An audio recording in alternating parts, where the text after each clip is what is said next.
dari zaman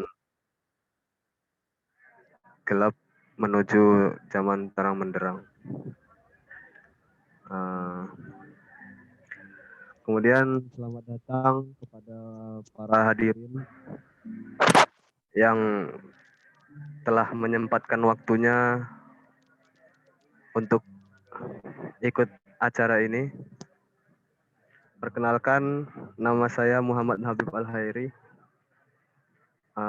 jurusan SKI, dan saya kader HMI Komisariat Adab UIN Sunan Kalijaga.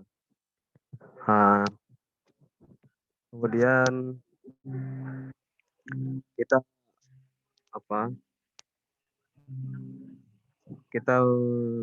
acara ini ngopi makna tiga dengan tema HMI dan pembangunan kualitas kader milenial.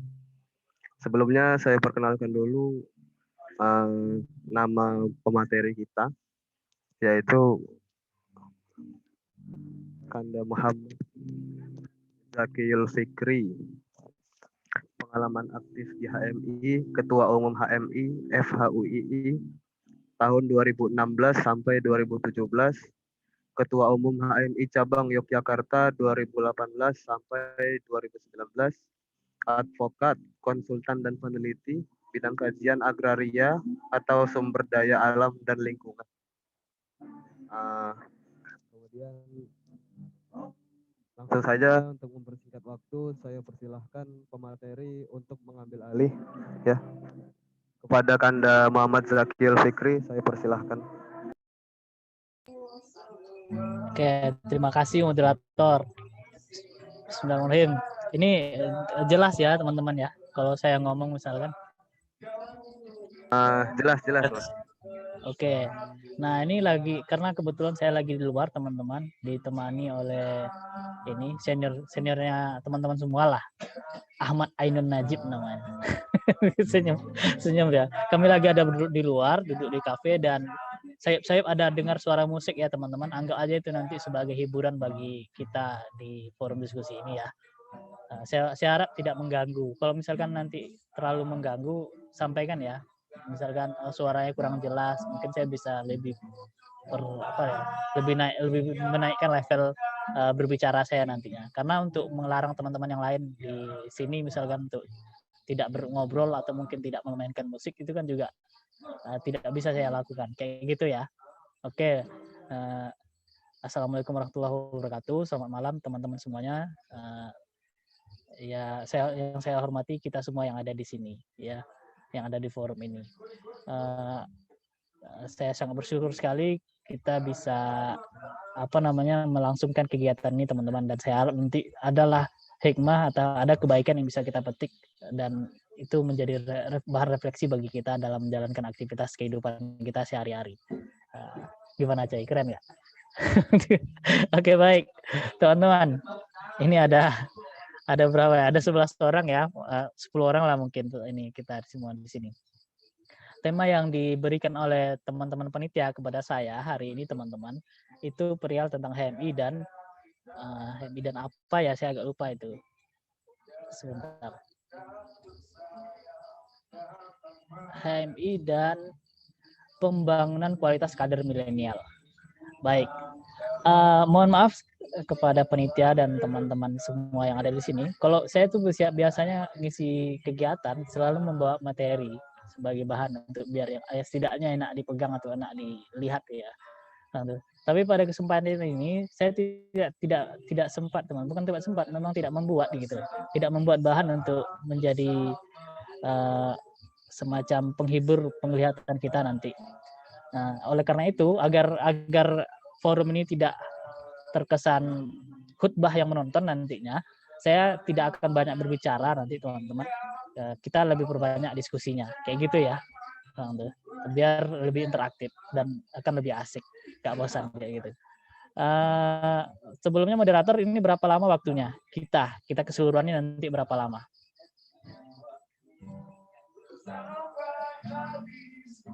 Enaknya aja Bang, nggak apa-apa, sampai selesai nggak apa-apa. Wah, ini lah enaknya happy ya kan, seenaknya dan sampai selesai. Tidak ada potongan waktu ya. Baik, Eh, teman-teman, ketika kita berbicara tentang HMI dan pembangunan kualitas kader milenial ya, pertama yang kita harus saya ingin menegaskan dulu lah kata milenial itu. Yang saya pahami milenial itu adalah teman-teman, kita generasi Z ini termasuk generasi milenial ya kan, kayak gitu, generasi Z. Yaitu generasi kelahiran 90-an sampai dengan 2010-an lah kalau nggak salah, sekitar itu. Maka semua generasi yang lahir dari awal 90-an sampai dengan 2010-an itu, maka dia masuk dalam kategori manusia-manusia milenial. Kenapa kok bisa disebut milenial? Saya juga nggak ngerti itu. Mungkin karena dia yang paling kuat bersinggungan dengan perkembangan teknologi dan market yang sangat luar biasa kali ya, pasar saya maksud di sini.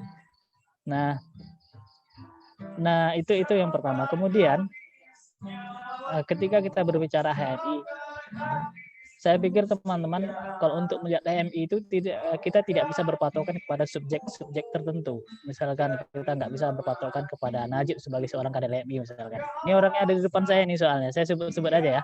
Nanti. Kita nggak bisa berpatokan kepada Najib atau misalnya kita nggak berpatokan kepada Zakil Fikri lah orang bilang misalkan. Dan yang lain-lainnya nggak bisa. Kalau kita ingin mempelajari HMI, kita harus melihat HMI itu langsung kepada teksnya atau normanya. Oh, ini sangat normatif sekali misalnya kayak gitu. Tapi memang bagi saya teman-teman, melihat kepada teks atau norma atau pendekatan normatif itu untuk melihat suatu organisasi yang memang dia sangat normatif. HMI itu kan normatif ya. Institusi manapun bagi saya semuanya sifatnya normatif. Karena kita hanya bisa tahu dia itu kenapa dia dibentuk, bagaimana proses dia dibentuk, kemudian bagaimana cara dia menjalankan kegiatan-kegiatan atau agenda-agendanya, untuk apa kegiatan itu dilaksanakan, apa dasar falsafahnya, yaitu semua kita lihat dalam teks-teks dan itu sifatnya normatif. Karena oleh karena itu kalau kita ingin tahu HMI ya kita harus belajar kepada teks-teks yang berbicara tentang HMI yang sedang kita tekuni ini kayak gitu loh. Baik itu sejarahnya maupun norma-norma dalam hal ini anggaran dasar, anggaran rumah tangga dan segala bentuk peraturan-peraturan turunannya. Nah, jadi nanti ketika kita berbicara tentang pengembangan kualitas kader, kita akan mengkontekskan dia mengkontekskan dia kepada bagaimana teksnya berbicara kayak gitu loh. Saya sih ingin melihat nanti dari aspek itunya ya teman-teman, biar kesannya pengembangan kualitas kader di milenial ini nanti tidak terlalu subjektif lah. Ini perspektifnya Fikri aja ini, biar nggak terlalu kayak gitu loh. Meskipun pada ujung-ujungnya subjektivitas itu nggak bisa dihindarkan kayak gitu.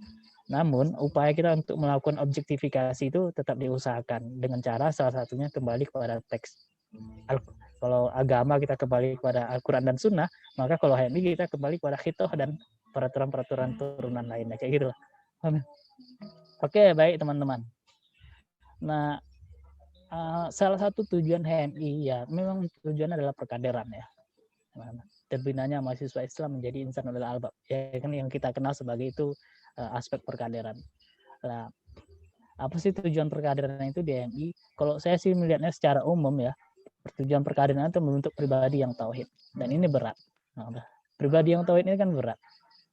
Kalau teman-teman baca misalnya baik di Kitab Perjuangan maupun di pedoman perkaderan ya, di pedoman perkaderannya kita, itu kan dilihat kan, beriman dan bertakwa kepada Allah kayak gitu, hanya takut kepada Allah, dia memiliki sifat-sifat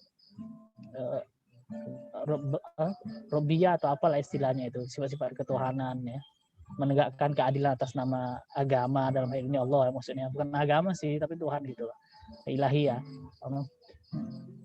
Kemudian dan segala macamnya, cara berpikir secara integratif antara apa yang dimandatkan oleh Allah Subhanahu wa taala dengan apa yang kemudian menjadi tujuan dalam hidup ini dari perspektifnya Allah Subhanahu wa taala, kan kayak gitu ya. Kalau kita lihat misalnya, kalau teman-teman lihat itu Kitab Perjuangan maupun pedoman perkaderan, tujuan pembentukan diri seorang kader HMI itu adalah ya membangun insan yang ulil albab tadi. Insan ulil albab itu kan dia punya ilmu pengetahuan, dia punya kemampuan, dia punya skill, tetapi terintegrasi dengan nilai-nilai ilahiyah kayak gitu loh.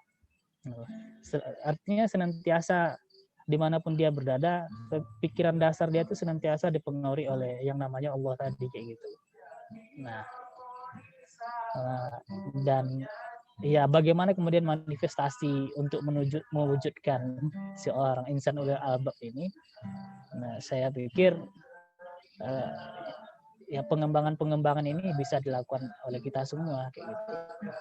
Dengan cara apapun lah, kegiatannya bentuknya apapun, entah itu diskusi misalkan, entah itu pengabdian kepada masyarakat, gitu. Bisa lah kayak gitu-gitu. Nah kemudian apa lagi ya, kualitas kader begini lah. Saya pikir kalau kita berbicara kualitas kader, nanti putarannya cuma mainnya di situ aja sih teman-teman. Bagi saya kualitas kader MI ya, mainnya hanya ada di Kitoh Perjuangan, mainnya di pedoman perkaderan gitu loh. Kata kunci adalah tauhid. Kata kunci adalah Allah Subhanahu wa taala. Kata kuncinya untuk mempelajari Allah Subhanahu wa taala ya kita harus melihat kepada sosok seorang Nabi Muhammad SAW kayak gitu loh. Oleh karena itu teks-teks yang mengkaji tentang aktivitasnya Nabi Muhammad harus sering digalakkan dalam diskusinya teman-teman kayak gitu. Kita bisa membaca ini di tulisan-tulisannya para ulama-ulama kita, misalnya bagaimana ulama melihat tindakan-tindakan Muhammad kayak gitu. Karena yang jelas teman-teman yang harus kita pahami bahwa kalau saya tidak salah tuh ada tuh Al-Quran surah Al-Imran ayat 30 itu ngomongin tentang apa bunyinya itu apa coy? Al-Imran 30. Saya agak lupa teman-teman bunyinya apa ya. Kalau ada yang ingat mungkin Al-Imran 30. Saya agak lupa. sorry, saya agak lupa itu. Saya agak lupa. Yang duduk berdiri itu. Bukan. Ali Imran 30 ini dia 30 apa 31 gitu. Dia berbicara tentang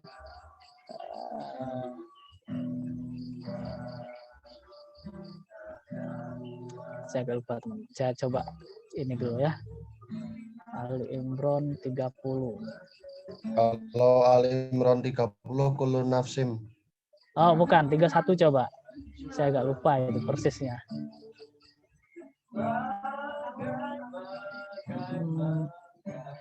Oke. Kul in kuntum tuhibbunallah fattabi'un. Nah, itu ya. Al-Imran 31. Kul katakan ya, in kuntum tuhibbunallah fattabi'un. Kalau kalian itu mencintai Allah Subhanahu wa taala, kita sebagai seorang kader MI kan wajib itu mencintai Allah Subhanahu wa taala. Fattabi'uni, ikuti aku, kata Muhammad gitu. Muhammad bin Abdullah. Artinya kalau kita ingin mempelajari tauhid itu ya kita harus melihat sosoknya Muhammad dalam kehidupan nyata gitu. Bagaimana Muhammad sebagai manusia itu memanifestasikan unsur-unsur ilahiannya itu. Nah, ini yang saya sebut sebagai kalau misalnya kita jadikan ini sebagai aliran filsafat, ini jadinya aliran filsafatnya semacam profetisme. Kebetulan saya menajib barusan ngomong profetisme, makanya kok teringat kata-kata ini lagi jadinya. Oke. Begitu teman-teman. Kita harus perbanyak referensi kita tentang bagaimana Muhammad sebagai seorang manusia ya, melihatnya ya dengan membaca tulisan-tulisan atau karya-karya ulama-ulama kayak gitu.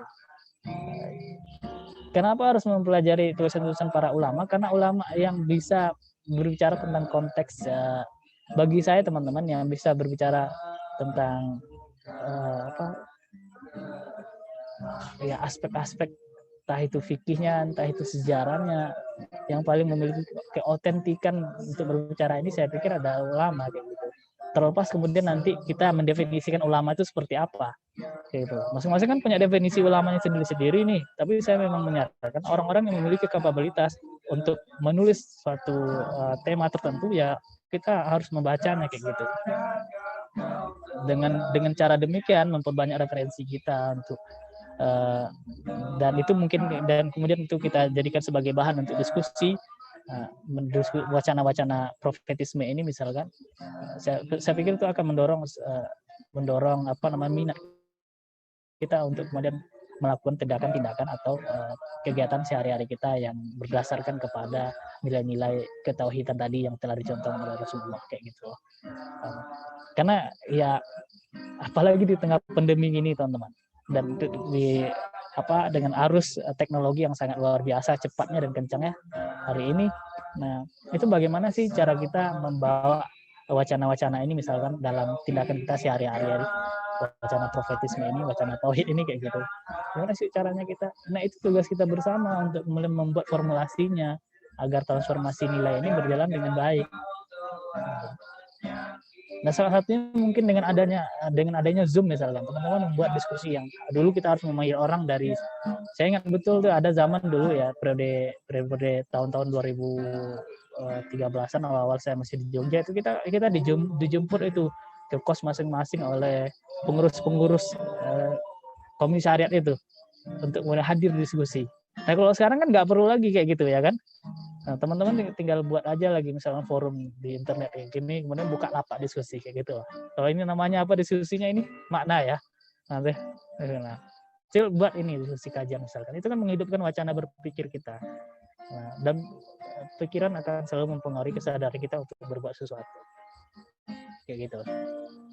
Saya pikir ini teman-teman tema pokoknya. Nggak nyampe berapa menit nih. Kita paling sekitar 15 menit ya ini saya berbicara ini. Nah, sisanya kita boleh inilah. Kan saya sudah bilang tadi ya teman-teman, ini nggak akan lama untuk kayak ceramah lah kayak gitu, nggak lama. Sisanya kita diskusikan. Nah, kata pokoknya adalah milenial itu generasinya tadi sudah saya sebutkan. Kemudian tantangan dan potensi yang sedang kita hadapi sebagai generasi milenial itu adalah teknologi dan market tadi, pasar kayak gitu. Nah, sementara ketika kita ngomongin tentang kader HMI, ya kualitas kader HMI, ya kita harus kembali kepada teksnya HMI itu sendiri, dalam hal ini ADART dan turunannya, khususnya kita perjuangan dan pedoman perkaderan. Nah, karena di situ kita bisa melihat cita-cita perkaderan HMI itu apa. Kalau saya buat garis besarnya, cita-cita perkaderan HMI adalah tauhid. Kalau kita buat nih tauhid ini dalam aliran filsafat, dia semacam alirannya profetisme kayak gitu. Meskipun konstruksi epistemologi filsafat profetisme mungkin belum terlalu mapan ya dibandingkan Bekasi ya. Dibandingkan mungkin filsafat barat lainnya yang sering kita baca ya atau jadikan referensi. Nah, tapi bagi saya ini bisa dijadikan semacam aliran, yaitu profetisme ini. Aliran pemikiran yang itu kemudian mempengaruhi cara kita berperilaku, cara kita bertindak di dalam kehidupan sehari-hari. Dan itu cita-citanya kadernya, menurut saya lah ya, yang ada. Nah, ini makanya saya bilang tadi subjektivitas itu tetap nggak akan bisa dilepaskan, karena ya ini meskipun mungkin saya mengatakan bahwa ini saya membaca loh di teksnya HMI gitu loh, tapi tetap aja proses penyampaian ini kan subjektivitas saya sendiri. Maka oleh karena itu saya tidak bisa menghilangkan kata-kata ini menurut saya loh ya kayak gitu. Nah, menurut saya berdasarkan bacaan saya atas peraturan-peraturan yang ada di HMI, khususnya Hitoh Perjuangan dan Pedoman Perkaderan. Itu moderator, sisanya kita diskusi aja ya, bebas. Karena kan memang dibebaskan tadi ya, mau sampai jam kapan pun terserah. Saya oke. Ayo. Kalau paling nanti kalau saya tak bisa jawab, saya call friend ya. Ini ada di depan saya nih, Ahmad Ainun Najib, mantan ketua Korkom UIN Sunan Kalijaga. Periode kapan coy? 16-17, 17-18. Ya kan? Nah, ya 17-18. Iya aja. Oke. Kembali moderator, terima kasih. Oke, terima kasih Mas Zakil Fikri. Kemudian kepada teman-teman dipersilahkan untuk memberikan tanggapan atau pertanyaan, boleh dipersilahkan.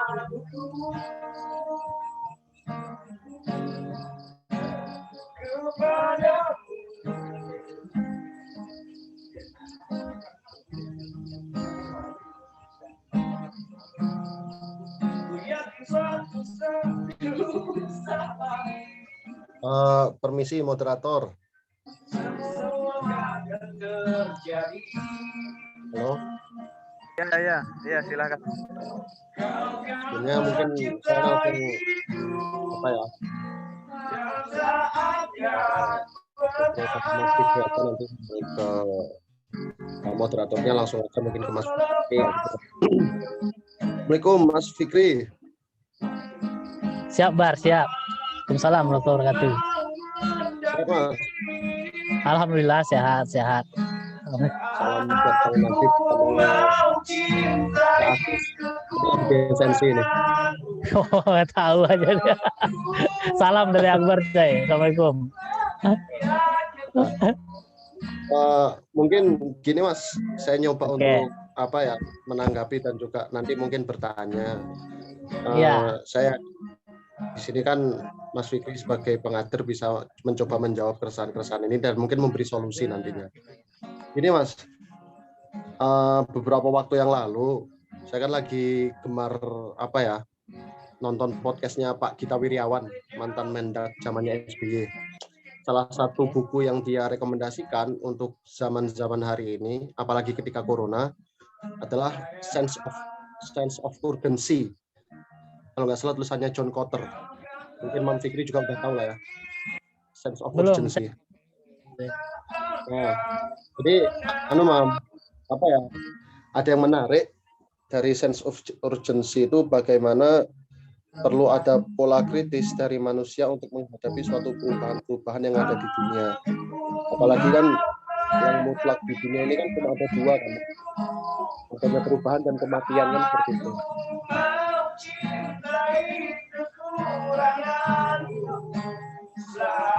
Lanjut.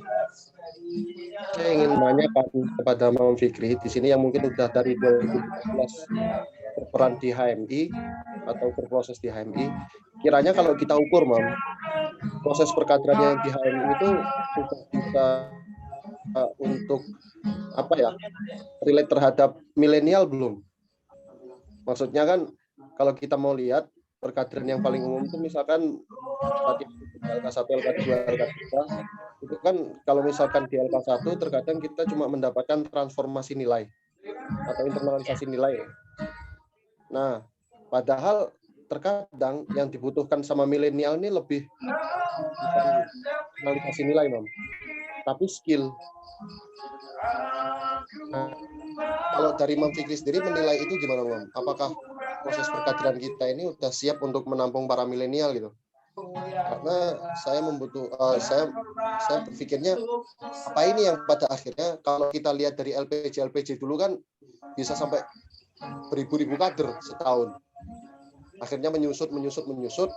Apakah karena perkaderannya HM ini sudah mulai tidak dilirik lagi sama milenial karena tidak relevan lagi gitu, Mam? Atau seperti apa, Mam? Itu Pak Moderator.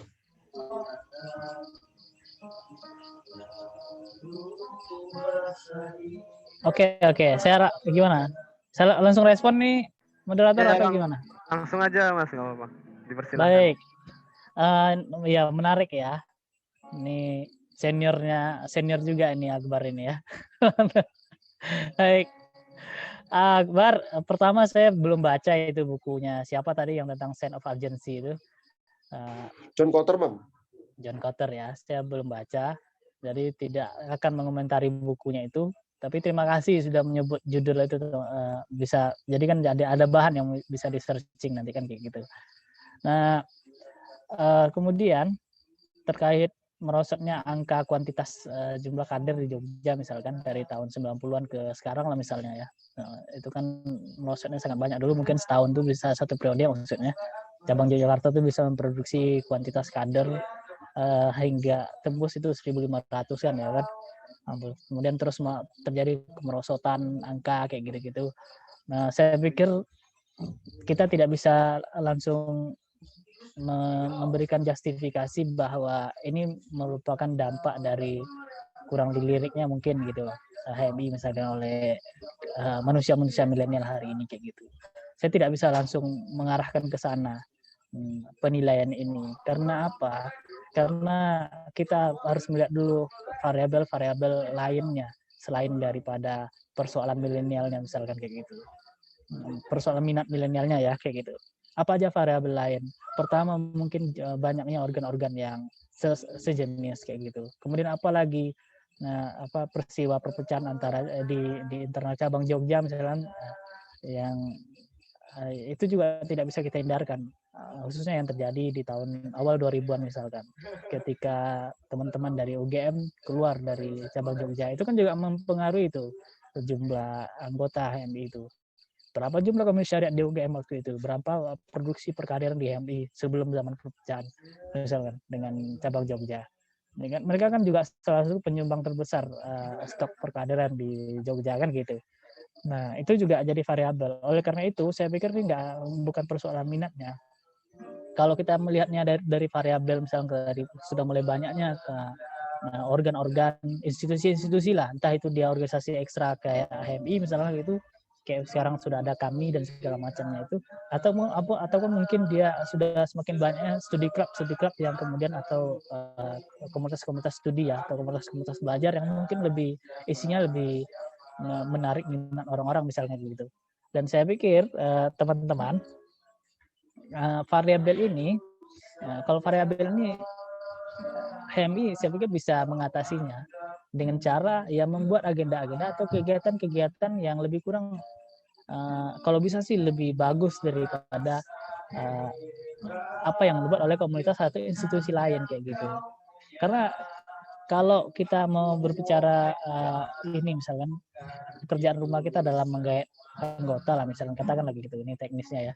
Nah saya pikir itu adalah tugasnya setiap kader HMI khususnya mungkin pengurus ya untuk mempertontonkan organ ini atau institusi ini secantik mungkin kepada para anggotanya gitu atau calon anggotanya. Orang akan menarik untuk mengikuti HMI ketika orang bisa melihat misalkan gambaran bahwa HMI itu memang sesuai dengan minat saya gitu. Artinya apa? Artinya bahwa HMI harus menyediakan ruang bagi orang untuk berproses sesuai dengan minat yang diinginkan. Orang minatnya jualan, ya HMI harus punya ini institusi untuk berjualan. Gitu lah. Apapun lah bentuknya. Entah itu program kerja, entah itu lembaga kekaryaan misalkan. Orang minat ini untuk melakukan kegiatan-kegiatan politik. HMI harus punya agenda di sana. Orang minatnya ya ke akademisi, menulis, kompetisi dan segala macamnya ya HMI harus punya misalnya gitu. Ini kan bingkisan program dan bingkisan sub institusinya. Saya pikir di situ. Ini yang harus agar HMI itu mampu bersaing kemudian dengan institusi-institusi atau lembaga-lembaga yang mungkin telah mengkhususkan diri di isu ini kayak gitu. Nah kemudian terkait variabel perpecahan misalkan. Nah ini yang saya pikir sulit ya karena perpecahan itu kan peristiwa masa lampau yang sudah niscaya lah gitu. Niscaya ada sifatnya. Nah, yang jelas bahwa kuantitas kader kita tuh merosot dari 2000-an pertengahan itu sampai hari ini misalkan dibandingkan dengan 90-an ke bawah itu salah satu faktor utamanya ada perpecahan antara cabang Jogja dengan UGM waktu itu. Nah, jadi saya pikir tidak langsung melihat ini persoalan inilah ya jadi saya pikir tidak ada belum tentu kita ini ada masalah di persoalan nilai perkaderan kita, enggak. Mungkin kemasannya aja yang perlu kita ini kan, yang perlu kita percantik lah mungkin. Dan kemasan ini tidak bisa disamakan antara komi adab dengan syariah misalnya atau mensamakan sekaligus.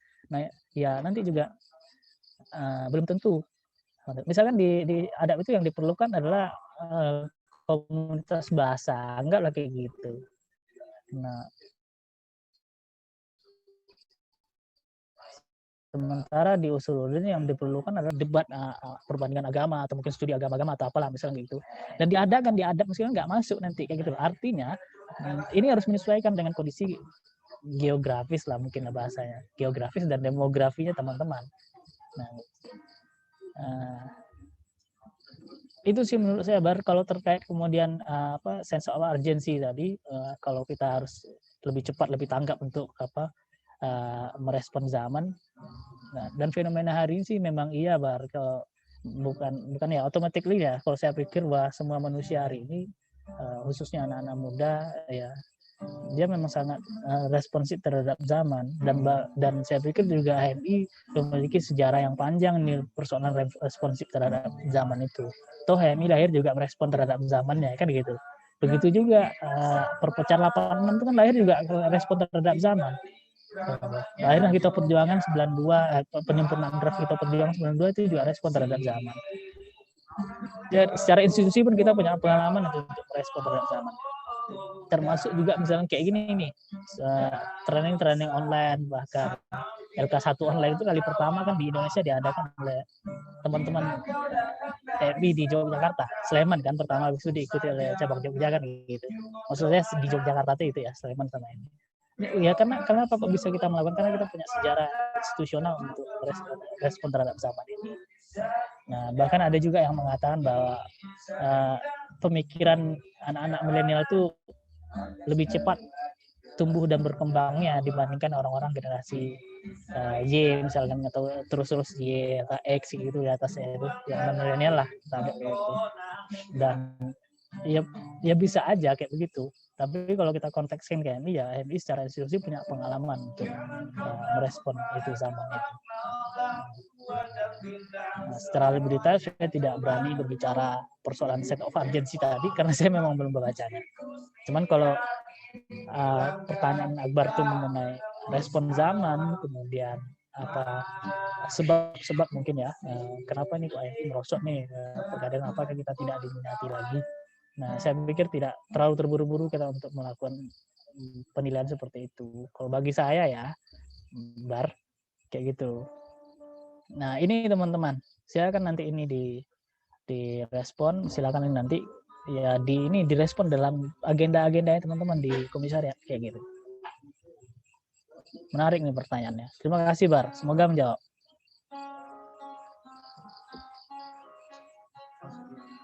Oke, terima kasih Kanda Zakayul. Bagi teman-teman yang lain yang memberikan tanggapan atau pertanyaan, dipersilahkan.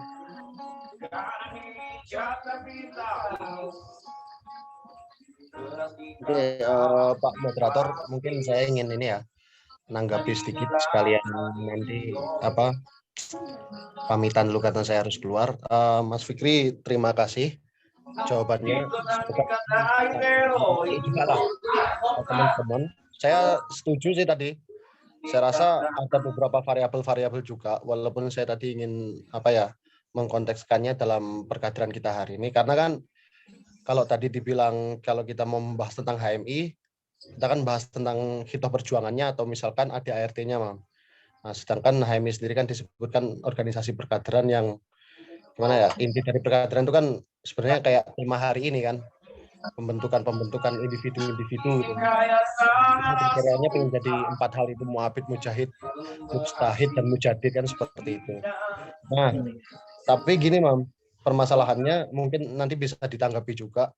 Di Fishum itu Mam, ada komunitas yang berkumpul karena mereka suka sama ngumpulin tutup teh botol sosro kalau nggak salah. Serius. Jadi lucu berkumpulannya itu. Cuma mereka berkumpul karena ada yang suka dengan teh botol sosro. Nah, mereka baru nanti agenda-agendanya entah bakso, entah apa. Jadi lucu.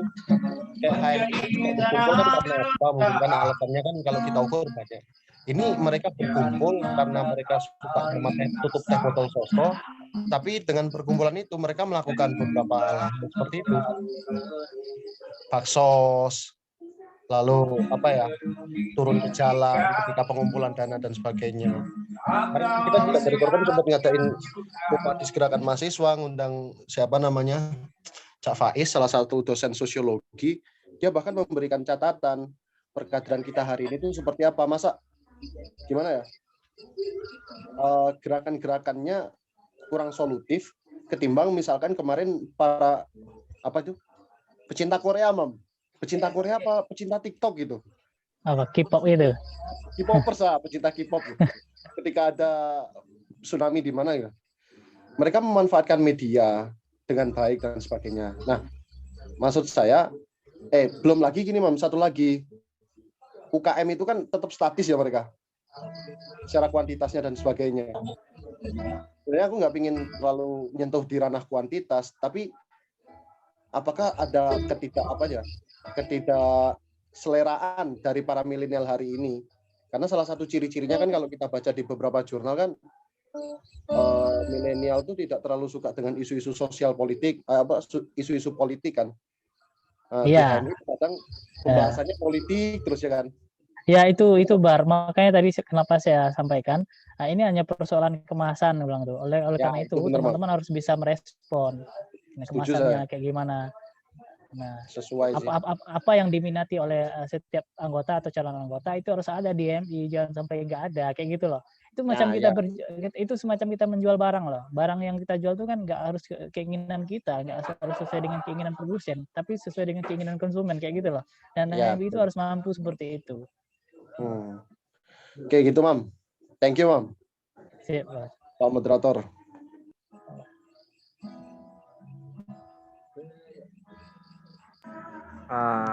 Oke. Kepada teman-teman yang lain boleh tanya-tanya atau mungkin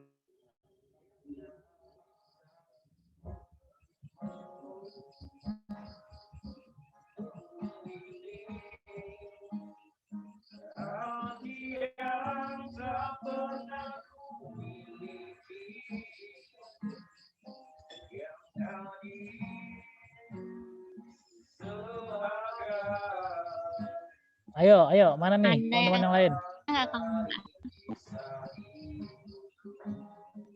silakan. Gimana, Puja? Puja. Aku tanya ya.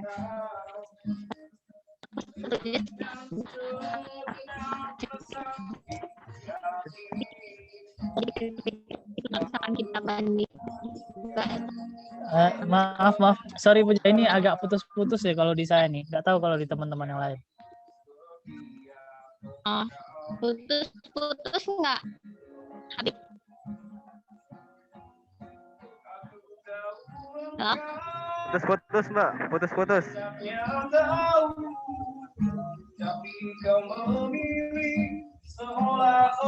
Putus-putus nggak? Ya, coba.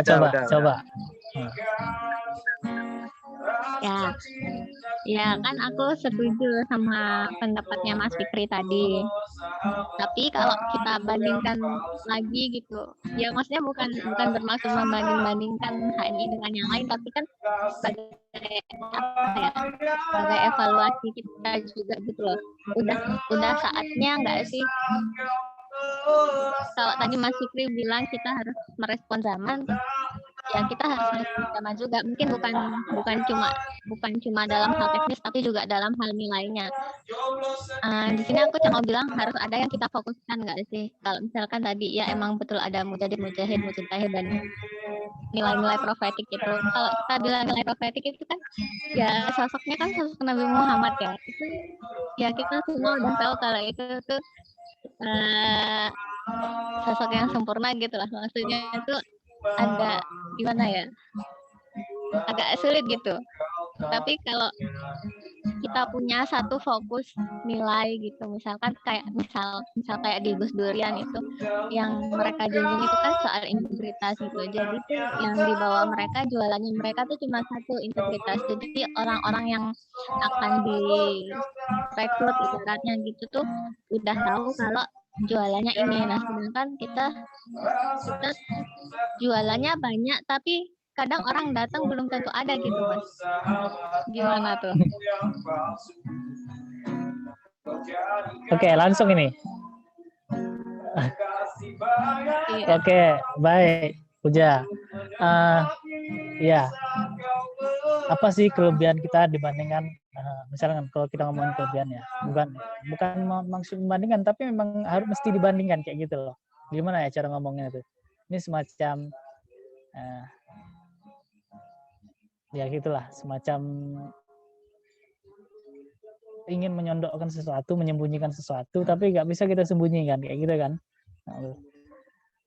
Jadi tapi tidak bermaksud untuk menjelek-jelekkan ya, dalam arti ini di diskusi ini teman-teman. Salah satu keunggulan himpunan mahasiswa HMI hari ini dan mungkin organisasi seperti HMI kayak gitu dibandingkan dengan komunitas-komunitas yang pada hari ini berdiri kayak gitu dan didirikan oleh generasi milenial, ada di persoalan nilainya tadi. Saya pikir di situ aja. Ada di persoalan nilainya ya seperti yang disampaikan Puja sendiri lah.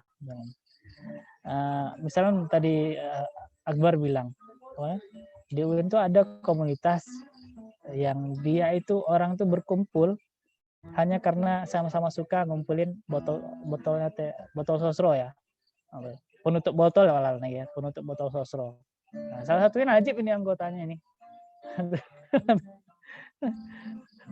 Ya coy, anggota komunitas pengumpul tutup botol sosro.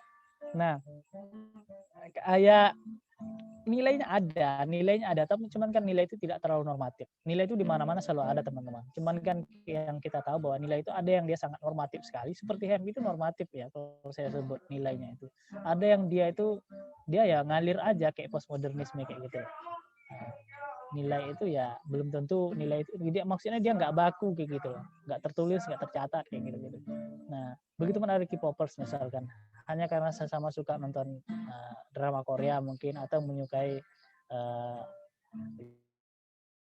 girl band atau boy bandnya Korea misalkan, muncullah K-popers kayak gitu. Enggak lah kayak gitu misalkan ya. Nilainya ya di situ aja, hanya karena perasaan suka itu. Tapi kita harus tahu bahwa dorongan suka itu justru mendorong minat orang untuk kemudian bergabung gitu. Nah, di HMI, sementara di HMI nilainya kita memiliki nilai normatif. Kita punya nilai itu enggak hanya sebatas nilai, tapi kita percaya bahwa dia adalah pendorong semangat kita dan dia adalah cita-cita, tujuan kita, kan kayak gitu ya. Makanya saya sebut tadi ya profetik, tauhid kayak gitu. Nah, sementara sekarang, karena memang kalau kita ngomongin tauhid itu dia banyak aja. Turunannya itu banyak. Dari kita bangun, dari kita tidur sampai kita bangun dan tidur lagi, itu ada semua nilai-nilainya. Oleh karena itu, kalau kemudian teman-teman misalkan mau membranding ini, mau melakukan dia membuat semacam trademark lagi gitu, merek dagang lah kita. Ya silahkan aja kalau kemudian itu difokuskan. Tapi kalau kemudian kita menyebut bahwa HMI harus memiliki corong ke satu sisi misalnya, itu agak sulit saya pikir untuk HMI-nya ya. Tapi kalau kemudian tiap komisariat atau masing-masing cabang misalkan memiliki trademark-nya sendiri, itu nggak ada masalah. Kalau misalkan Jogja ini dari dulunya sampai sekarang ini terkenal sebagai intelektualismenya HMI bersama dengan cabang apa yang di Awin Syarif Hidayatullah itu, cabangnya Ciputat. Nah itu Ciputat misalkan, itu terkenal sebagai trademarknya intelektualnya HMI. Itu dari dulu sampai sekarang kayak gitu loh. Nah itu kalau semacam ini misalkan, ini kan yang kita kenal sebagai dagang tadi ya, barang dagangan kayak gitu misalkan. Nah, silakan aja ketika kemudian teman-teman di komisariat atau di Korkom atau di cabang-cabang lain ingin membuat semacam apa sih yang diunggulkan kayak gitu kan, itu yang nanti kemudian diperjualkan untuk bersaing tanda petik. Ini kan sangat pasar sekali istilahnya. Tapi memang itu fenomena yang sedang kita hadapi. Makanya saya sebut tadi bahwa hari ini kita menghadapi laju teknologi informasi dan pasar yang sangat masif kayak gitu loh. Dan HMI harus mampu untuk kemudian merespon ini. Kalau kita berkaca kepada sejarah, ya sangat normatif sekali ini. Kepada sejarah, memang kita memiliki kemampuan untuk merespon itu secara institusional. Tapi bagaimana dengan kita sebagai kader dan pengurus hari ini? Mampu nggak? Nah, kayak gitu. Nah, ini PR bersama. Dan kita memang harus mampu sih merespon ini kalau menurut saya ya. Silakan teman-teman mau dibuat misalkan fokuskan nilainya. Kami ingin profetisme itu terejawantahkan misalkan dalam bentuk adalah terkenal dengan gerakan-gerakan kemanusiaan. Ya teman-teman harus mendorong semua kader itu untuk setiap ada isu kemanusiaan direspon sesegera mungkin. Dan jangan lupa, memang kekuatan era milenial hari ini adalah teknologi informasi. Maka kemudian ketika di era teknologi informasi yang sangat masif ini kita tidak mampu untuk mengelolanya dengan baik, saya pikir itu kegagalan kita sebagai seorang generasi milenial. Lalu, maka oleh karena itu kayak gini tadi yang saya sebut ini, kayak Zoom ini misalkan, atau informasi-informasi lainnya, flyer-flyer, pamper-pamper untuk kemudian itu dijadikan semacam apa ya, propaganda atau penyebaran informasi itu harus dimasifkan. Karena itu adalah medianya generasi Z. Menurutku sih gitu ya, Puja. Tidak ada masalah ketika kemudian kita di komisariat misalkan atau di Korkom atau di cabang memiliki trademark. nilai profetisme tersendiri. Misalkan Makassar terkenal dengan fundamentalisme Islam yang sangat kuat.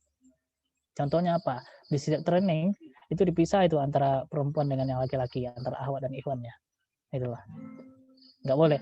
Dan setiap ada acara nanti ngundang dengan tamu dari luar, coba Makassar itu tidak pernah melibatkan itu yang perempuan-perempuan dalam kepenitian. Nggak pernah dilibatkan itu. Maka jadi dari cabang luar kalau datang ke Makassar akan sulit untuk menemukan kader-kader yang perempuan, kecuali mungkin yang dari luar tuh ada kader perempuan. Sekarang Jogja nih ngirim orang nih ke Makassar, entah training atau apalah misalkan. Kemudian ada 3 laki-laki dan 3 perempuan dari cabang Jogja. Nanti 3 laki-laki hanya akan bertemu dengan laki-laki saja. Begitu pun perempuan hanya akan bertemu dengan perempuan aja kayak gitu loh. Nah, itu trademarknya itu di sana. Kayak gitu. Nah, Jogja tadi itu ya, intelektualisme kayak gitu. Meskipun juga kita nggak intelektual banget sebetulnya Jogja ini. Cuman kalau ketika Jogja keluar deh, orang Jogja mungkin kader Jogja ketemu dengan cabang kader-kader HMI lainnya di misalkan entah di mana lagi, entah di Sumatera, entah itu di Nusa Tenggara, ya, entah itu kemudian di Maluku, Papua sana, yang akan dikenal sebagai intelektual, seorang intelektualis. Ngeri kan? Trademarknya Jogja intelektual. Tapi itu poinnya adalah bisa aja Buja untuk kemudian dikerucutkan ini. Kita ambil fokus satu aja lah misalnya gitu. Intelektual itu apa sih? Mujtahid ya, misalnya gitu. Kemudian yang fundamentalis apa sih misalkan, dan lain-lain kayak gitu. Silahkan aja sih, bisa. Itu bisa kita lakukan dan memang sudah ada terjadi. Tinggal kemudian apa namanya kemasannya itu yang dikemas sebaik mungkin gitu, biar orang memiliki rasa suka, dan nggak hanya kalau bisa sih jangan hanya suka tapi juga jatuh cinta, karena kalau suka nanti dia akan dapat habis ya. Kita suka minum air, kita minum air itu habis air itu ya hilang rasa suka. Kayak gitu juga misalnya dorongan, kenapa muncul nih komunitas K-popers, kenapa muncul nih misalnya komunitas pengumpul apa tadi kata Amber, penutup botol sosro. Kalau misalnya produk botol sosro itu nggak ada lagi pakai penutup, atau mungkin botol sosro udah nggak ada lagi, bubar itu botol sosro, tutup perusahaan. Enggak lah, ini cuma contoh ya, saya tidak mendoakan ditutup itu botol sosro itu. Nah, misalnya kalau itu nggak ada lagi, bagaimana dengan nasib komunitas itu? Kita bisa memperkirakan, ini kira-kira aja ya, bisa aja itu bubar karena dorongannya adalah suka, misalnya itu. Makanya kita berharap bahwa orang tidak hanya suka kepada HMI, tapi juga orang tuh cinta terhadap organisasi ini kayak gitu. Kayak Najib lah misalkan ke HMI, cinta banget ya. Gitu ya teman-teman. Silakan mungkin yang lain. Oh ya, selamat mandi. Siapa ini? Ada yang mandi, Cai. Ya. Ya, siap Puja, siap. Boleh direspon lagi loh. Ya udah sih, maksudnya ya kayak udah menjawab, terus juga udah tambah pengetahuan juga, jadi pengen ke cabang-cabang yang lain. Oh, biar dibilang intelektualis ya. Iya. Oke. Ya. Mungkin yang lain. Dipersilahkan kepada teman yang lain. Monggo.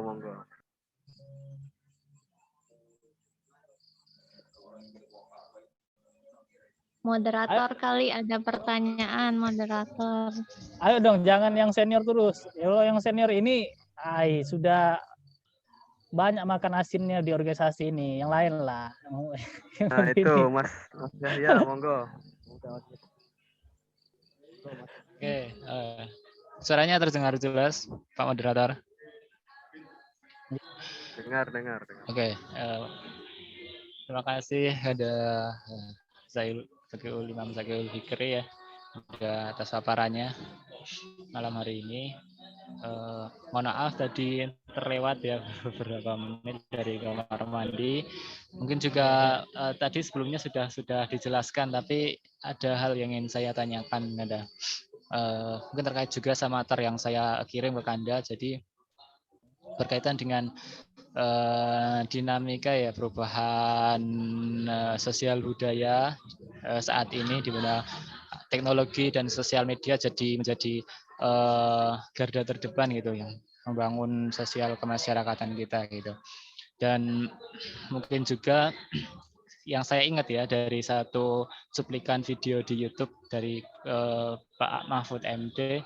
Jadi salah satu yang beliau kritik dari kader-kader HMI saat ini adalah diantaranya kurang banyaknya kader HMI yang berkualitas dan menonjol gitu sampai tingkat pusat dan menjadi tokoh atau figur di tingkat nasional dan lain sebagainya gitu. Itu salah satu hal yang beliau sayangkan dari kader HMI milenial saat ini yang mungkin agak berbeda dengan kader-kader pada zaman beliau gitu. Karena itu juga bisa dikritisi kalau saya salah ungkapan beliau, kurang lebih seperti itu gitu.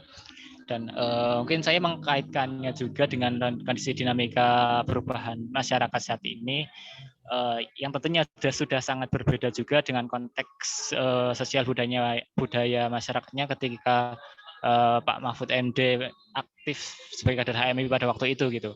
Dan juga yaitu salah satunya kurangnya kualitas kader saat ini itu karena konteks ataupun pengemasan perjuangan HMI kita itu sudah masih terlalu old oriented, masih terlalu menggunakan pengemasan waktu generasi old atau bagaimana gitu kan, jadi apakah ada perlu revolusi pengemasan baik itu berupa program ataupun hal-hal yang lainnya gitu. Tentunya tanpa melewatkan nilai itu tadi yang Anda sebutkan tentang berkaitan juga sama al-muhafadzatu ala qadimi sholih itu, kalau ada bisa tidak asas, jadi tetap berpegang teguh sama asas dan tujuan kita, tapi bisa tetap beradaptasi dengan dinamika sosial media dan keadaan masyarakat saat ini gitu. Intinya seperti itu kan, apakah bisa diterima? Oh ya, diterima bisa ya. Dipahami pertanyaan ya. saya. Kalau bisa diterima, bisa Makasih, diterima. Nah, ya. Oke, ini menarik nih ya nih. Penjabaran dan pertanyaannya kayak gitu. Oke, Yahya dan teman-teman lain semuanya. Pertama, adaptif tadi ya. Saya respon personal adaptifnya dulu. Memang kita harus adaptif ya. Baik itu secara lembaga maupun secara personal, kita memang harus adaptif. Karena apa? Perkembangan itu keniscayaan. Kalau mungkin bahasanya Akbar tadi bahwa yang mungkin yang niscaya di dunia itu adalah perubahan, dan satu lagi dia bilang tadi kematiannya. Ini kan meskipun nanti orang bilang ini sangat evolusioner sekali ini alirannya, bukan persoalan evolusionernya ya. Nah, tapi memang kemudian adanya perubahan-perubahan di setiap waktu itu adalah takdirnya Allah SWT kayak gitu loh. Kita nggak bisa menghindari itu, dan kita harus adaptif. Tadi saya sebetulnya sudah sempat berbicara ya bahwa kalau secara lembaga institusi HMI kita memiliki pengalaman untuk bertindak secara adaptif atau responsif terhadap perkembangan zaman. Gitu. Oleh karena itu, kalau kemudian muncul kegelisahan di kita di akar rumput atau dalam hal ini komisariat hari ini, dengan ini lembaga kita ini cara mainnya sangat tua kayak gitu, misalnya isu-isu muncul misalnya kegelisahan di situ, maka tidak ada masalah, teman-teman boleh melakukan gerakan-gerakan pembaruan kayak gitu, gaya-gaya gerakan pembaruan. Nah, tadi juga saya sudah jelaskan itu, mungkin programnya yang dirubah, atau mungkin teman-teman dari sekian banyak nilai yang nilai perkaderan yang disebutkan di dalam Hitoh Perjuangan dan pedoman perkaderan misalnya, dan teman-teman ingin mengambil salah satu sebagai trademark, silakan. Ingin difokuskan salah satu aja, entah itu intelektualnya mungkin, entah itu peribadatannya, ibadah dalam arti ini ya, ibadah dalam arti ibadah wajib ya mungkin, atau mungkin konstelasi wacana dia itu hanya bermain di seputaran ibadah misalkan, silahkan aja. Nah, atau mungkin gerakan sosialnya yang ingin dimasifkan, silakan itu dikembangkan dengan gaya-gaya teman-teman hari ini kayak gitu. Jangan kemudian disama-samakan kayak misalnya periode Najib gitu loh. Memang ya belum tentu cocok gitu loh. Najib itu kan zaman tua, zaman old. Nah, Mas Yahya kenal Najib enggak? Nggak kenal kan? Kurang kenal. Nah, kurang kenal. Dia memang nggak terkenal orangnya. Ya oke, Ahmad Ainun Najib atau alias Najib, teman-teman. Dia adalah ketua Korkomnya teman-teman tahun 2017-18. Nah, sekarang beliau ada di depan saya. Agak tak bilang aja ya. Jadi kan nggak ngomongin orang di belakang, tapi ngomongin di depan. Gitu. Ya, adaptif itu memang diperlukan. Nah, kalau generasi milenial, ciri khas utamanya adalah dia adalah jago menggunakan atau mengoperasikan alat-alat informasi. Dan teman-teman harus memiliki kemampuan untuk itu. Nah, kemudian terkait Prof. Mahfud, misalkan tadi dia mengomentari bahwa tidak ada lagi kader HMI yang condong ke berkarir sampai di tingkat level nasional di Indonesia misalkan. Nah, saya sepakat dengan yang Yahya sampaikan sendiri kayak gitu loh. Memang zamannya berbeda. Kecenderungan zamannya sudah berbeda. Kayak misalnya jualan zamannya juga sudah berbeda. Nah, hari ini zaman ini dan zaman sekarang dengan zamannya Prof. Mahfud itu jelas berbeda sekali kayak gitu. Prof. Mahfud itu lahir di zaman-zaman misalnya sebelum perpecahan, di mana relasi antara HMI dengan politik itu sangat kuat sekali. Di periode yang Prof. Mahfud kan tidak ada itu, dan di atas Prof. Mahfud itu nggak ada itu kader HMI. Kalau dia sudah berkarir jadi HMI, dia pasti jadi politisi di akhirnya nanti. Atau orang yang akan dekat dengan dunia politik kayak gitu loh. Nah, hari ini kita berada di titik zaman yang persaingannya itu bukan lagi persaingan institusional gitu loh.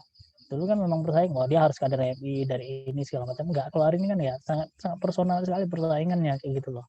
Meskipun hal-hal yang sifatnya institusional itu masih ada, cuman kan nggak banyak lagi kalau misalnya kita perbandingan lah. Enggak lah kayak gitu. Dulu beasiswa HMI itu punya 25% tuh di LPDP. Hari ini kan enggak. 25% itu jatahnya HMI. Kalau sekarang kan enggak lagi. Sudah pecah, dan formulasi LPDP misalkan sudah banyak. Ini contoh kasus misalkan. Atau di apa lagi misalkan di lembaga-lembaga, institusi-institusi negara. Dulu kan harus ada sekian persen orang HMI. Misalkan hari ini kan nggak ada lagi. Atau sekian persen dari PMI, ini sekian persen dari HMI, sekian persen dari GMNI, GMKF, PMKRI dan segala macam kayak gitu loh. Kalau sekarang nggak ada lagi. Yang dilihat adalah pertama adalah kemampuan, kualitas kita secara personal, kedua adalah duit. Kalau ngomongin politik ya, kedua adalah duit, itu harus disampaikan. Artinya tidak adalah personal sekali. Nah, zamannya bagi saya yang sudah memang seperti yang disampaikan, yang kamu sampaikan sendiri tadi itu, memang zamannya berbeda. Nah, namun yang jelas kita fokus saja misalnya ke akar rumput. Akar rumput itu harus mampu merespon ini perkembangan yang ada hari ini. Teknologi informasi yang sangat kuat sekali, yang sangat masif, itu teman-teman harus bisa memanfaatkannya. Nah, ini tugasnya teman-teman ini di komisariat nih, seperti yang saya sampaikan tadi lah. Buatlah agenda-agenda yang itu membuat orang tuh cinta dengan organisasi ini. Kalau bisa cinta pada pandangan pertama, kayak gitu. Nggak hanya persoalan suka ya, suka dengan organisasi, suka dengan kegiatan organisasi, nggak hanya itu, tapi dia cinta. Kalau dia cinta, dia akan mau menghidupkan organisasi. Kayak gitu. Nah, kalau misalnya, tapi apakah hari ini nggak ada lagi nih yang sifatnya sangat institusional di persoalan politik? Masih ada. Makanya itu nggak akan terhapuskan secara keseluruhan, tapi masih ada. Contoh apa? Contoh itu adalah KPU dan Bawaslu. KPU dan Bawaslu itu harus selalu ada unsur HMI, harus ada selalu unsurnya NU, harus ada selalu unsurnya Muhammadiyah di dalamnya. Nah, coba kemana aja pun kalian pergi. Unsur 3 ini harus selalu wajib itu. Serius, ini saya nggak bohong nih teman-teman. Unsurnya HMI, bebas dia HMI manapun. Nah, unsurnya NU, unsurnya Muhammadiyah harus ada di dalamnya. Artinya bahwa hal yang institusional secara politik itu masih ada kayak gitu. Meskipun mungkin kalau kita perbandingan dengan periode-periodenya generasi yang non milenial itu ya, termasuk Pak Mahfud itu kan dia generasi sangat dia di atasnya X lagi tuh generasinya. Generasi apa namanya? Generasi ya itulah ya. Generasi itu saya agak sulit menyebutnya, generasi apa namanya itu. Nah, memang mungkin di periode mereka banyak sekali ya ininya di setiap lini kehidupan di negara ini mungkin kotak-kotaknya HMI itu sangat banyak gitu loh. Tapi kalau sekarang sih saya pikir sudah mulai pudar ya, meskipun enggak juga hilang ya, tapi ya mulai meluntur lah. Apakah ini baik, apakah ini buruk? Allahu alam. Karena kalau mungkin bagi kita ini buruk ya, karena jatah kita sebagai seorang kader HMI nanti kalau berkarir di nasional jadi berkurang, atau berkarir di institusi-institusi lain mungkin menjadi berkurang. Tapi mungkin dari bagi orang lain ini adalah anugerah kayak gitu loh. Maka oleh karena itu saya tidak berani nih ngomongnya apakah baik apa buruk. Yang jelas di hari ini memang skill dan kemampuan individual itu lebih dipentingkan. Dan ini ciri-ciri pasar loh teman-teman. Pasar itu kan memang mendorong skill dan kemampuan individu. Makanya kenapa saya tegaskan di awal bahwa kita hari ini generasi milenial yang dihadapinya adalah pasar dan kemajuan teknologi informasi yang sangat masif kayak gitu. Intervensi pasar dan kemajuan teknologi dan informasi yang sangat masif. Nah, kita harus mampu merespon itu. Nah, meresponnya enggak ujuk-ujuk langsung respon enggak, tetapi memang punya basis nilai. Nah, itu makanya gitu. Bahwa kita punya basis nilai, kita punya basis filsafat, kalau bisa sih filsafatnya profetik tadi. Basis nilai kita adalah basis nilai tauhid. Gitu. Kayak bagaimana alat-alat yang kita gunakan, manifestasi dari nilai ini kita turunkan dalam agenda-agenda kita di bawah, itu kembalikan kepada kreativitasnya teman-teman sesuai dengan kondisi geografi dan demografinya, sumber daya teman-teman yang ada di komisariat kayak gitu. Itu ya. Terima kasih. Mungkin boleh direspon lagi ya dan teman-teman yang lain. Respon lagi dari Mas Yahya mungkin mau menanggapi. Cukup, moderator. Oke, cukup ya. Mungkin dari teman-teman ada lagi atau ya kita coba.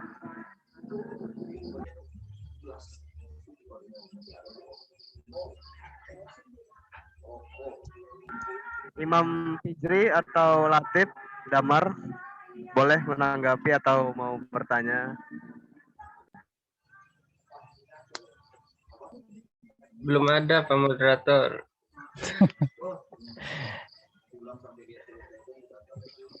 Latif. Oh.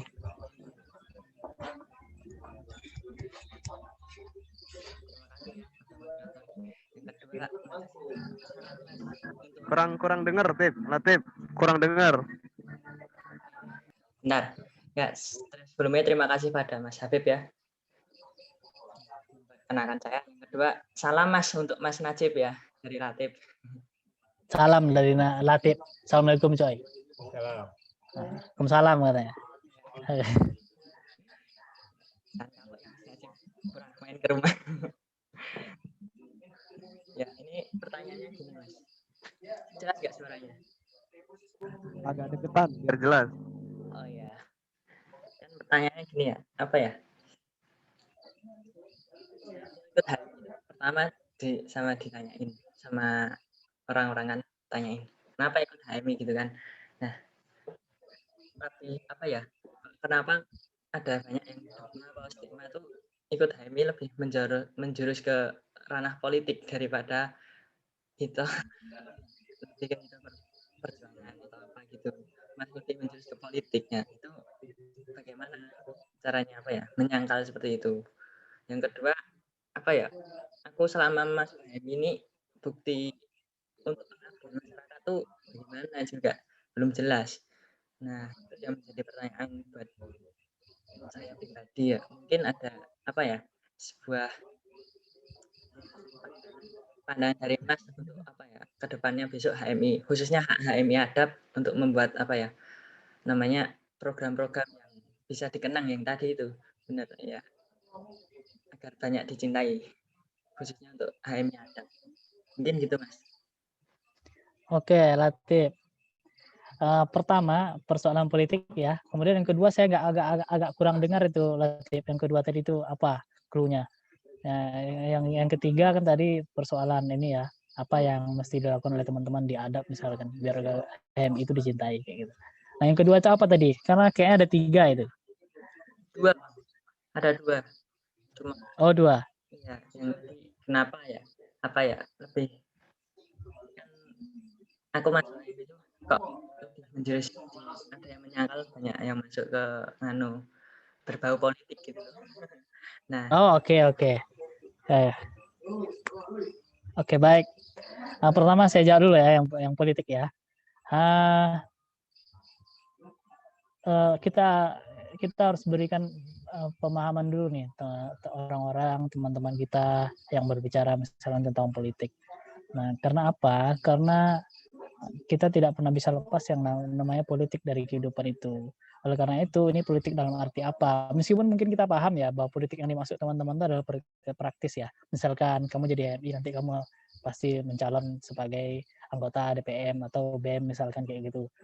Kamu jadi politik karena kamu nanti mau ngejar jadi misalkan staf ahli DPR atau apalah misalkan kayak gitu.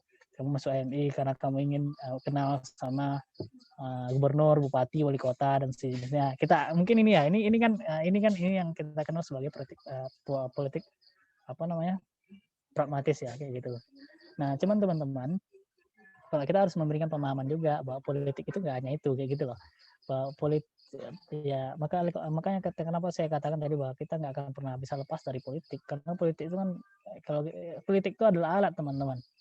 Politik itu adalah alat atau cara bagi seseorang untuk menggapai sesuatu yang diinginkannya. Itu politik. Itu politik. Kalau kita ngomongin politik secara definitif ya, itu politik. Jadi kalau teman-teman misalnya saya itu ingin ke Jogja, Mas Latif ini dari mana asalnya? Atau jangan-jangan dari Batang nih, sekampung sama aja. Sleman. Dari Sleman, Mas. Oh, dari Sleman coy, nggak dari Batang coy. Oke. Misalkan. Gimana? Mas Najib udah mampir kemarin. Oh gitu. Oh, oke. Ya, misalnya nih kayak Najib dia dari Batang, kemudian mau kuliah di syariahnya UIN. Nah, dia untuk mencapai tujuan dia ke UIN itu cara-cara yang digunakan itu yang disebut sebagai politik. Nah, ini politik teman-teman, secara definitif. Maka oleh karena itu orang mau jadi orang mau menjadi anggota DPR, orang mau jadi anggota DPD, orang mau jadi gubernur, bupati, wali kota, bahkan presiden, hari ini harus melewati partai. Maka kenapa dia disebut sebagai partai politik? Karena dia untuk menjadi itu semua harus melewati yang namanya mekanisme pemilu dan harus punya yang namanya lembaga partai. Oleh karena itu partai disebut sebagai partai politik. Enggak politik. Nah, oleh karena itu pertama harus kita tegaskan. Oke, kami ngerti, tapi yang kamu maksud itu adalah politik pragmatis.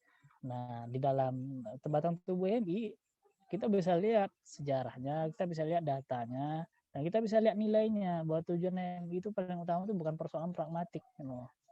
Tidak, pragmatik itu adalah pilihan setiap orang dan itu nggak hanya ada di MI, di hampir di seluruh organisasi itu ada.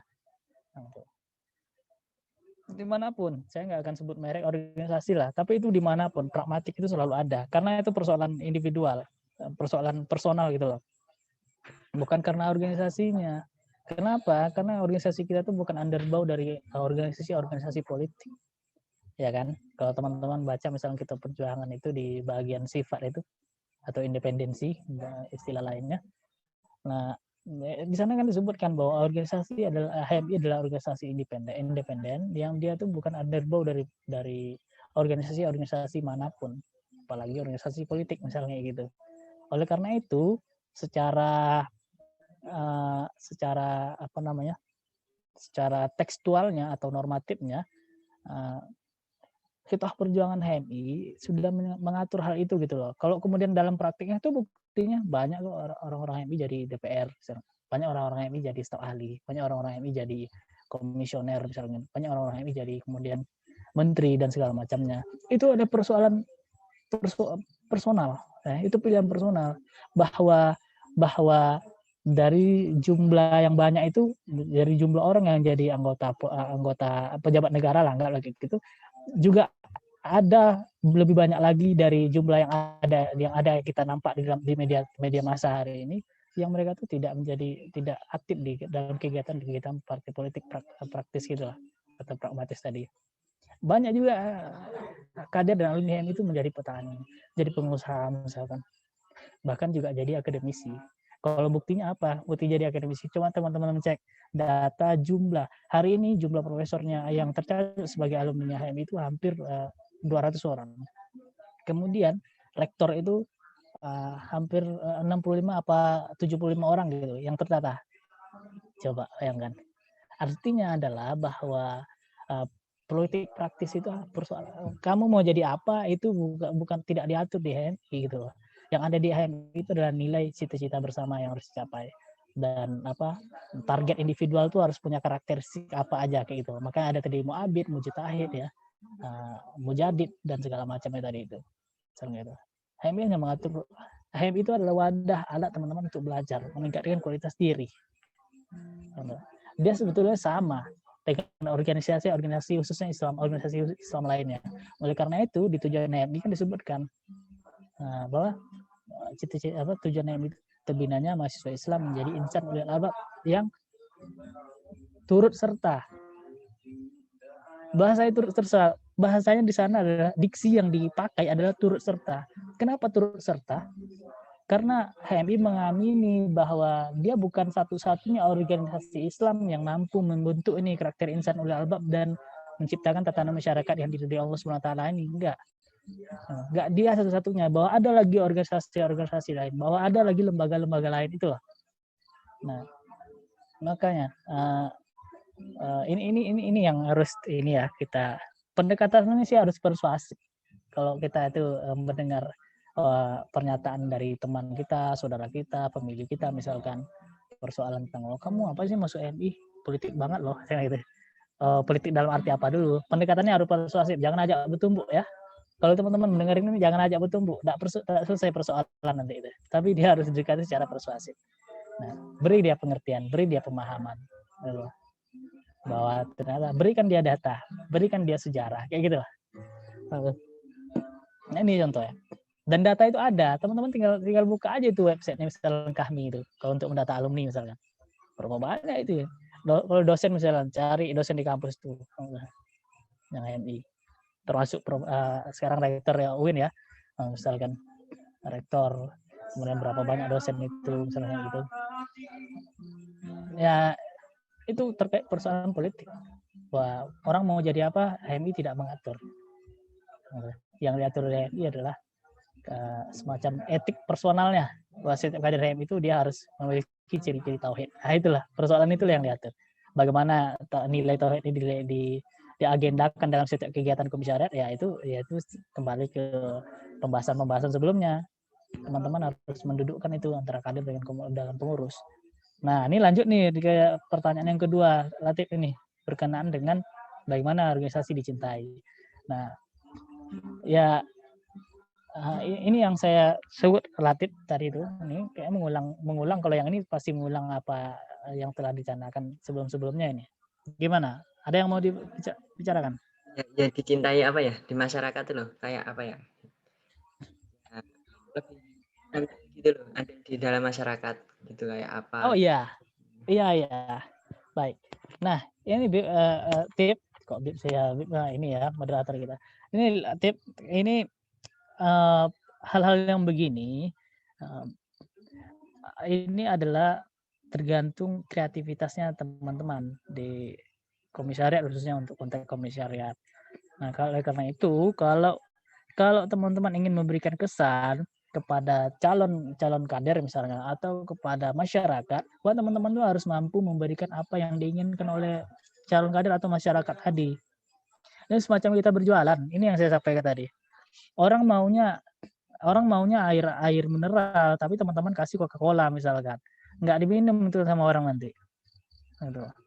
Nah, ini perumpamaan ya. Nah, itu nggak diminum nanti sama orang. Oleh karena itu, kita tuh pendekatan kegiatan hari ini tuh jangan top down gitu loh, tapi bottom up. Lihat apa yang diperlukan oleh ya ini kalau ngomongin pasar misalnya, lihat apa yang diperlukan oleh pasar atau konsumen misalkan. Nah, baru kita produksi itu kegiatan-kegiatannya atau produksi lembaga-lembaganya. Nah, ini kan persoalan kreativitas nih ya, Tip ya. Nah, sesuaikan dengan kemampuan sumber daya yang ada. Jangan kemudian misalkan modal misalkan anggaplah modal mungkin 5.000 ya, tapi agenda itu 10.000, jangan teman-teman, nanti kolaps itu komisariat itu. Apa? Kalau Hatip mungkin asli Sleman ya, Hatip. Iya, Mas. Nah, Latif mungkin aman, ya kan? Nggak akan merasakan pahitnya hidup di akhir bulan misalnya gitu. Nah, kalau meskipun nanti ya terjadi defisit 5.000 ya, modal 5.000, pengeluaran 10.000 tadi misalkan ya, nah, Latif aman. Ini misalnya kayak teman-teman yang lain lah, yang mungkin tinggal di Marakom atau misalnya di mana, wah itu azab itu, Latif. Ada. Udah akhir bulan tuh udahlah, puasa tuh bukan hanya Senin Kamis lagi, tapi full 7 hari itu. Nah ini harus dipertimbangkan yang begini-begini nih. Aduh. Lihat apa yang dibutuhkan. Orang perlu kurang tenaga pengajar untuk ngaji, untuk kontak masyarakat misalkan. Ya udah, teman-teman komisariat kirim teman-teman kader-kadernya yang memiliki kemampuan untuk mengajar ngaji itu ke musola-musolanya masyarakat setempat. Kayak gitu. Libatkan tuh calon-calon kader atau orang-orang teman-teman misalkan teman-teman dia sendiri yang mungkin juga suka ngajar orang ngaji misalkan. Orang akan juga suka, oh ternyata ada loh, selain persoalan ngumpulin botol bekas, ini anak HMI ini juga ada kegiatan yang ngajar ngaji gitu loh. Orang jadi ini, oh ada juga rupanya yang agak serius ya, misalnya itu. Nah ini kreativitas. Itu menurut saya, Tip. Nah, oke. Terima kasih Mas. Ya. Siap, Latif, sama-sama. ada tanggapan lagi? Ya, cukup Mas. Alhamdulillah. Udah cukup ya. Yang lain apakah mau bertanya lagi apa sudah cukup?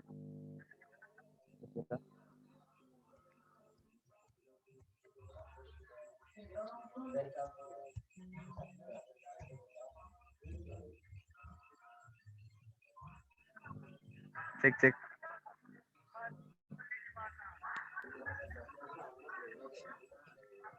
Ayo. Udah cukup ini pertanyaannya. Saya cukup Pak Moderator. Gimana Mas? Cukup. Ya, mungkin kita tutup aja kali ya. Begitu, terima kasih kepada Zakiul Fikri memberikan ilmunya ya. Berbagai persoalan telah dijawab, pertanyaan aneh-aneh dari teman-teman. Terima kasih banyak, Mas. Nah, kemudian terima kasih juga kepada hadirin yang telah menyempatkan waktunya untuk berpartisipasi. Nah, saya selaku moderator mengundurkan izin lebihnya mohon maaf. Ya, assalamualaikum warahmatullahi wabarakatuh. Assalamualaikum warahmatullahi wabarakatuh. Oke, teman-teman ini. Ya, ini ada ini. Mbak Puja ini ada ngechat ini. Oke, saya inilah ya sebelum kita bubar ya. Closing statement lah. Hal yang sering biasa dilakukan oleh teman-teman di HMI ketika mau menutup diskusi. Sementara closing statement-nya nggak ada ya teman-teman. Ini bukan closing statement sih. Cuman mau nyampaikan aja. Semangat aja teman-teman. Semangat untuk belajar, semangat untuk kemudian mengabdi kayak gitu loh. Mumpung belum diterpa oleh kehidupan yang serba ini nanti serba pragmatik nanti ya kan. Kayak misalnya Najib itu kan sudah dia terpa oleh kehidupan pragmatik itu. Nah, dia sudah selesai S1, kemudian sudah selesai S2, habis S2 udah bingung dia mau ngapain. Nah, sebelum teman-teman sampai di fase itu, ya hari ini adalah harinya untuk belajar dan mengabdi sepenuh hati. Ya, laksanakan aja lah itu dengan riang gembira apapun dinamika yang terjadi. Terima kasih ya, tetap semangat. Assalamualaikum warahmatullahi wabarakatuh. Waalaikumsalam warahmatullahi wabarakatuh. Monggo, Mas. Oke, pamit ya teman-teman semua. Terima kasih Kanda. Terima kasih Mas. Oke, siap sama-sama.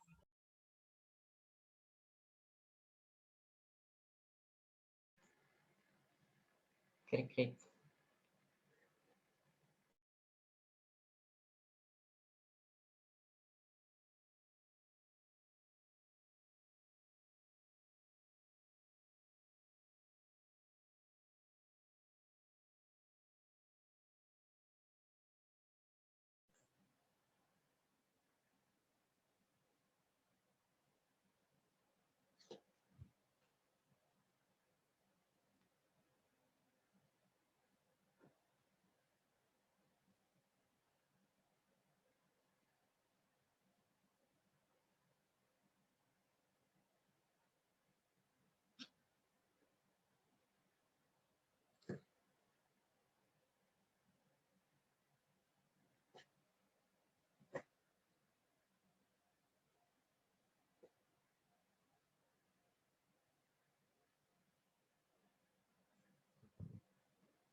Halo.